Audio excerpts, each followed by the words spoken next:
Hello, I think I'm live. I say that every time because I'm not sure. And I'm changing my screen, so I'm not double looking at you. Don't need to know all this. That's the internal Melody voice. Welcome to day something of the Melody Manager. Every day in January, I am talking a little bit about the Melody Manager, a purpose driven agency for purpose driven visionary entrepreneur founders, leaders, executives, anyone, any woman, and also if it's a guy who's purpose driven and visionary and emotionally intelligent, then like any man, but any woman who is trying to expand their impact in the world, do good things in the world. Those are the people I'm here to serve. And today I'm just going to talk about why it took me 3 years to do this. I was just in a meeting of this group called the Sisterhood, which I love. It's all women in the trades, adjacent to the trades. Some are just starting out in business. Some have $200 million companies. Everywhere in between, it's a group of women that are really special, essentially, because they have the courage to do things that most people wouldn't. And we talk about real stuff there. I'm also a member of the Sphere, which is a co-working space in Northampton that I joined. I think it's been 2 months now, maybe. I don't go there as much as I would like because my computer's broken, but I am getting better at finding a computer so that I can go there without the accoutrement of everything that usually has to come with me. But I joined that. I go to their coffee meet and greets where you get to meet other entrepreneurial women. And this is the Melody Manager is something that I thought of in my head 3 years ago after being in the trades and home service world for 30 years of all my adult life and feeling like a business misfit, feeling like I didn't fit in, often being told like that's just in my head, right? But I knew it wasn't in my head. I felt crazy sometimes. I would have other women tell me it's in my head. And I know that people perceived me differently. Not only, and it's not about being a woman. I think it's being authentic to who I am. If I had put up some sort of front which mirrored that of a more masculine leader or something, like maybe they would have seen me differently. But I want to be who I am. I don't want my energy going to other things.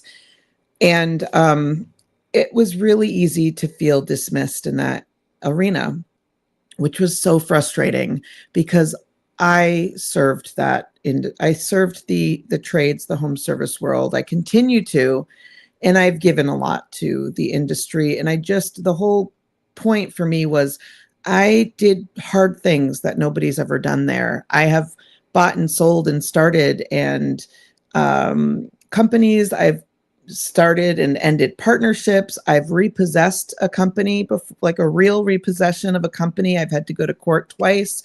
I've won both times. I have done things that nobody has done in business.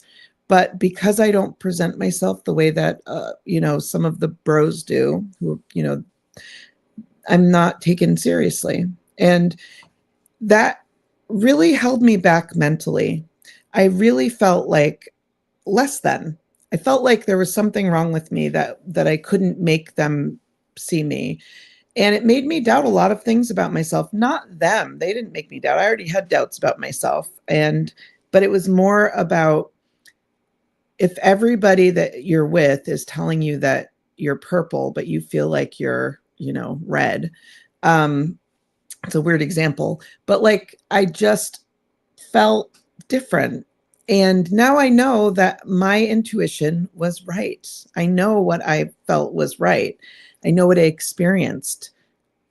Like I have been validated in that I experienced what I experienced in those industries because I've heard it from a lot of other women in the trades. It's a secret conversation that we've had because I have a collection of women in business that I like to, all my misfits that I've collected along the way. You know who you are. And these are conversations I've had with them. But when you look at all of the women that I look up to in that world, they have worked so hard to try to get a seat at that table. they haven't really had time to develop relationships with other women out in the industries. It's changing now, but that was something I really yearned for a long, long time. And locally, also, I have had zero business connections, no business friends really in my local area, because I was so industry specific and really living in that world. And I had taken classes at the SBA, and I've, went to UMass for business as well. Like, so I felt like the kind of business other people were talking about was not what I was actually striving for or running. And so I dismissed local. And also because I have a lot going on and I already have friends, but it's been a hole that has been in my life for a long time. And I think the other part of that was I went to some events early on that did not feel like it didn't feel like me. And it was probably because it was too corporate. Like, I'm somebody who I am who I am. I want to just be me. I don't want to pretend anything else. And a lot of times at, events that you end up with, especially networking events, that's not what you get. And so I think it probably turned me off to local business, even though I was running local businesses for most of my life. And so now I'm in these two groups. I just became a part of a business accelerator program that I was accepted into. It's like 6 weeks long. Very excited about that. It's all women at various stages of their business journey.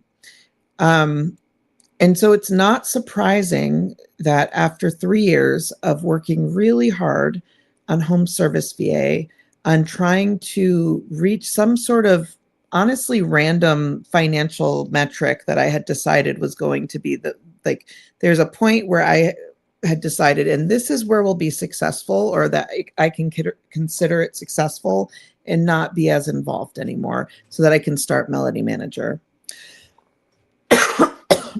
And that's not how anything usually works. And so last year was hard. The last quarter of last year felt really tough. And at the same time, I knew that I needed to make some changes, and I was scared. That's what it comes down to. It's always fear. There is a fear inside of me that is maybe not always on the surface, but I am always scared. But I just don't always think about that fear until I lay down at night or until I've done something. I think about when I was 18 and moved to Morocco, or traveled through Europe on my own with a backpack and no phones because they didn't exist for that. And just like half of a Froder's and a Lonely Planet. Like, who was that? I don't even know how I did that.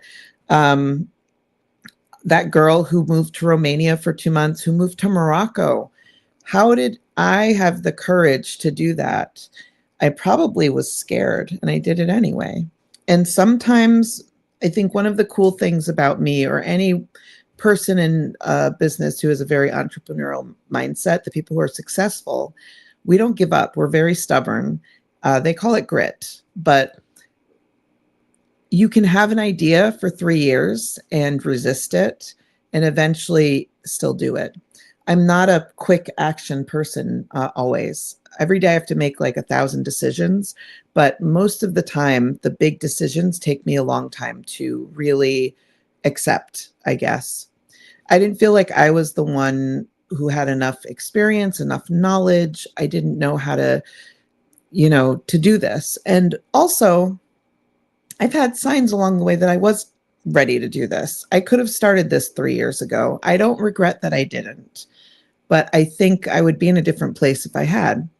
The reason why now was also a client that I'm working with. She really encouraged me. She said, my stuff is good. Like, it's better than I would know, because I don't come from a corporate background. I don't have that kind of experience. So I'm basing what I do on my sparkly brain, what it has given me, and all of the experiences that I've had in business. I have to turn off my heater because I see my nose is getting really red. So anyway, I don't have a lot of time today, but I just wanted to talk about this. all of these things that I have now decided that I needed in my life to join other women who are in business, um, to work with clients who are encouraging me in various ways. And like these are little pushes forward because I have been living in resistance for a long time and it is exhausting. It is energy stealing, life draining. And sometimes you have to live in that resistance because once you push through, it suddenly becomes clear that this is where you should have been. Wow, I'm shocked at how red my nose is now. It's funny. So anyway, that's why I started the Melody Manager now. Now I bet you're only seeing my red nose because I keep talking about it. Because that's all I'm seeing. I really should hide myself on the screen when I do these. I would just encourage you, if you are a woman in business who is holding back on something, do it. What's the worst that can happen? We'll fail, but really we won't fail. We'll learn. We'll learn and we'll pull it forward with us. That's what a great entrepreneur does. We are optimists with bad memories. We remember what happened. We don't remember the feelings that and the trauma feelings that that we felt at the time, or else we would never continue to do this stuff. It's hard. I was just in a podcast episode with my co-host Kurt Kempton for the Sole Proprietor podcast, and we were talking about business changes and leadership and all this kind of stuff. And I realized that's another reason why now, because I'm getting a lot of validation from community. Not and maybe I shouldn't need that, but I do. It's just who I am. I need to know that I'm on the right path because that's how I've learned to trust my gut over time, is that either I didn't trust my gut and I realized later that was a mistake, or people tell me, yeah, you can, Melody. They encourage me, and then I do it. And so the Melody Manager is just getting started. It is not, I don't have a website up for it yet. I have the domain name. I've had it for 3 years. I've had this Facebook page for, I think, 2 or 3 years. There's a lot of things that I worked on a couple of years ago, so it makes it easier to get started. But I don't have a clear vision of how this is going to work, because I do know one thing. I can plan all I want for the way this is going to work, but business has a way of pivoting and flowing in different directions. And so I'm trusting that the things I've built in my time with Home Service VA, the things that I know work, are going to be the things that also work in Melody Manager.